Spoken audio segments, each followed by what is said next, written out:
शब्दों की दुनिया में कुछ नाम ऐसे होते हैं जो साहित्य की सीमाओं को लांघकर विचारधारा का स्वरूप ले लेते हैं। ऐसे लेखक जो सिर्फ किताबें नहीं लिखते बल्कि समाज के दर्पण को हमारे सामने रखते हैं। आज हम एक ऐसे ही महान साहित्यकार की बात करेंगे जिनकी रचनाएं सत्ता, समाज और स्वतंत्रता की जटिलताओं को उजागर करती हैं। जी हाँ, हम बात कर रहे हैं जॉर्ज ऑरवेल की, वह लेखक जिन्होंने तानाशाही, दमन और सत्ता के क्रूर चेहरे को शब्दों में कैद किया। जॉर्ज ऑरवेल, जिनका असली नाम एरिक आर्थर ब्लेयर था, का जन्म 25 जून 1903 को भारत के मोतिहारी, बिहार में हुआ था। हालांकि वे ब्रिटिश नागरिक थे, लेकिन उनका जन्म और प्रारंभिक जीवन भारत में बीता। ऑरवेल बचपन से ही लेखन की ओर आकर्षित थे। उन्होंने अपने जीवन के अनुभवों को अपनी रचनाओं में बखूबी उतारा। समाज में व्याप्त असमानता और सत्ता की क्रूरता उनके लेखन का प्रमुख विषय रहा। उनकी रचनाएं सिर्फ मनोरंजन के लिए नहीं थीं, बल्कि वे समाज को आईना दिखाने का कार्य करती थीं। उन्होंने अपने साहित्य के माध्यम से बताया कि कैसे सत्ता आम नागरिकों को अपने नियंत्रण में रखती है और कैसे भाषा, मीडिया और प्रचार तंत्र का उपयोग करके सच्चाई को तोड़ा-मरोड़ा जाता है। Animal farm. यह पुस्तक एक राजनीतिक व्यंग्य है, जिसमें पशुओं के एक फार्म की कहानी के जरिए तानाशाही शासन और सत्ता के दुरुपयोग को दर्शाया गया है। यह उपन्यास सोवियत संघ के तानाशाह जोसेफ स्टालिन और वहां की राजनीति पर एक तीखी टिप्पणी थी। Power corrupts and absolute power corrupts absolutely. सत्ता भ्रष्ट करती है और निरंकुश सत्ता पूरी तरह से भ्रष्ट करती है। All animals are equal, but some animals are more equal than others. सभी जानवर समान हैं, लेकिन कुछ जानवर दूसरों की तुलना में अधिक समान हैं। 1984। यह उपन्यास डिस्टोपियन फिक्शन की सबसे बेहतरीन कृतियों में गिना जाता है। इसमें एक ऐसी दुनिया की कल्पना की गई है जहां सरकार हर व्यक्ति की निगरानी करती है, हर विचार को नियंत्रित किया जाता है और सच्चाई को तोड़ा-मरोड़ा जाता है। Big brother is watching you. Big brother तुम्हें देख रहा है। Freedom is the freedom to say that 2 + 2 make 4। स्वतंत्रता यह कहने की स्वतंत्रता है कि 2 और 2 4 होते हैं।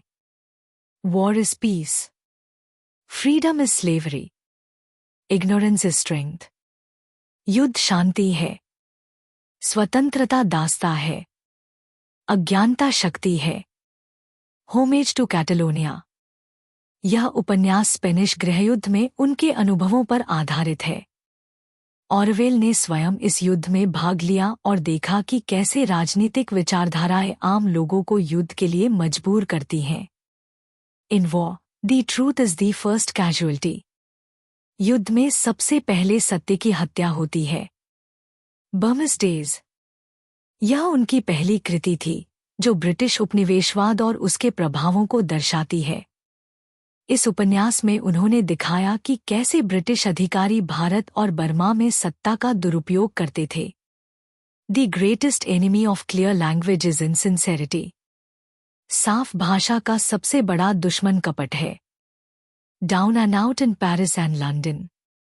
यह उनकी आत्मकथात्मक रचना है जिसमें उन्होंने अपने कठिन दिनों के अनुभवों को साझा किया। इसमें उन्होंने गरीबी और बेघर लोगों की समस्याओं को उजागर किया। Poverty frees them from ordinary standards of behavior, just as money frees people from work. गरीबी लोगों को आम नैतिक मानकों से मुक्त कर देती है, जैसे धन लोगों को श्रम से मुक्त कर देता है। आज की डिजिटल दुनिया में निगरानी तंत्र, फेक न्यूज़ और विचारधारा के नियंत्रण को देखकर हम कह सकते हैं कि ऑरवेल की कल्पनाएं अब हकीकत बन रही हैं। उनकी कृतियां हमें यह समझने में मदद करती हैं कि स्वतंत्रता की रक्षा करना क्यों आवश्यक है।